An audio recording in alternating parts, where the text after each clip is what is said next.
What if you could vote more than once and the system had no way of catching you? Hey, what's up guys, Tevin here with another video. So this is just going to be a quick rundown of the elections and the issues surrounding the elections. Issues such as the double voting, and then there's another issue of the ink being removed. People were able to vote more than once because they were able to remove the ink, and number two, because the system could not flag that they have already voted. So yeah, this is just going to be a quick rundown of that, and a quick update on the Caster Semenya matter. So number one, the Caster Semenya matter, the IAAF has actually come out to say that she would be allowed to compete with the men if she does not want to take the medication they prescribe for her to suppress her hormones. So they said that she can be able to compete. She will be forced to go and compete with the guys if she doesn't want to take the medication and compete with the women. That's what they said. You guys can tell me what you think about that. Can you imagine this, guys? Like she was born a woman. She's lived her whole life as a woman, but then now she's told that she can't compete with women until she does something to her body. So I don't know, is she not woman enough? I don't know. So you guys can tell me what you think about that below. That's the quick update on that. I'm not gonna take a lot of time on it because the main issue of this video is the elections, guys. There were people showing how they could actually remove the ink on your thumb so that they could go to the station and vote again. So there were questions surrounding that and all of those kinds of things, but the big one is the double voting. Yeah, first of all, just check out this video of the queue at one of the voting stations, a video that I took from the queue of one of the voting stations.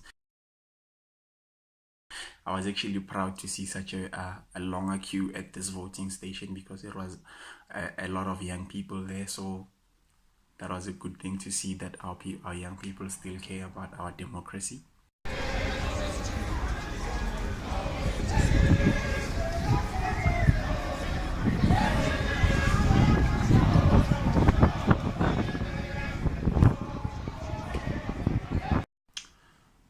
You know, guys, as I've already said, South Africa is it's a very unusual country, and so we've just found out that during the elections there were people who could vote actually more than once. This was videotaped by one parliament member of COPE, one of the political parties, and he went to more than 5 voting stations, and they all accepted him until he actually told them that he was there for the second time, third time, fourth time, or fifth time. And he told them why he was there. He told them that he realized that the system has a flaw and he could come and vote more than once without the system even flagging him.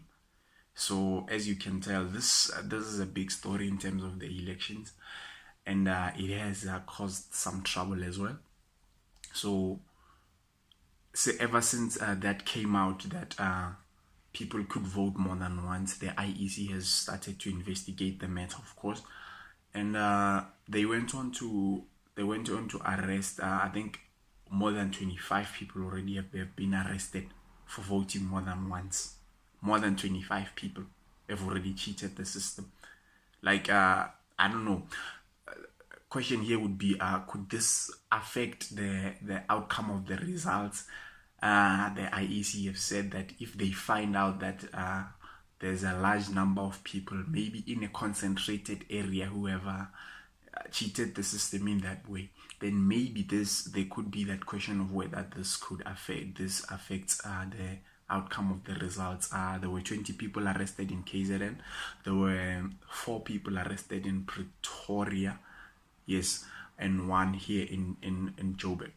So this is a big one, because you're going to ask yourself this: if someone could vote more than once, can you imagine if 100 people each voted more than once, or more? Let's say they voted 5 times actually.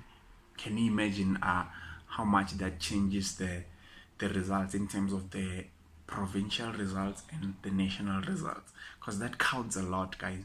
That counts a lot. And because the counting of the results is still going on though, even in the wake of this matter.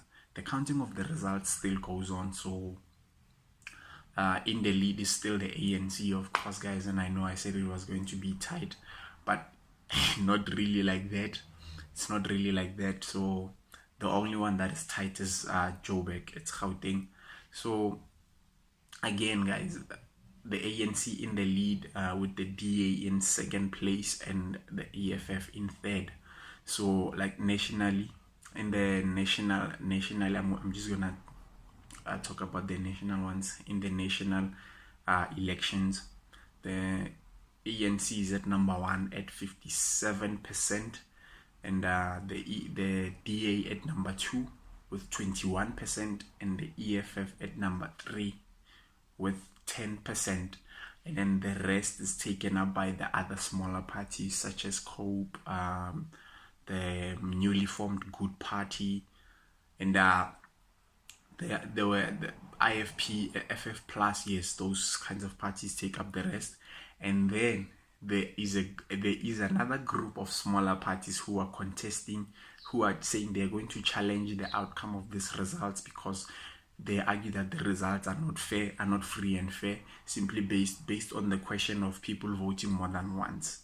So parties such as ACM, ATM, as you can imagine, like that, parties are Hlaudi Motsoeneng's party, ATM, Zonele Manye's party.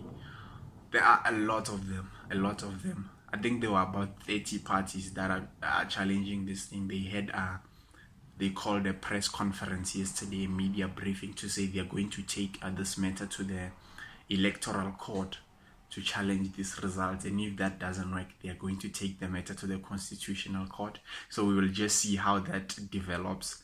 We'll see how things go there. And okay, you guys can tell me what you think below with the matter of people voting more than once.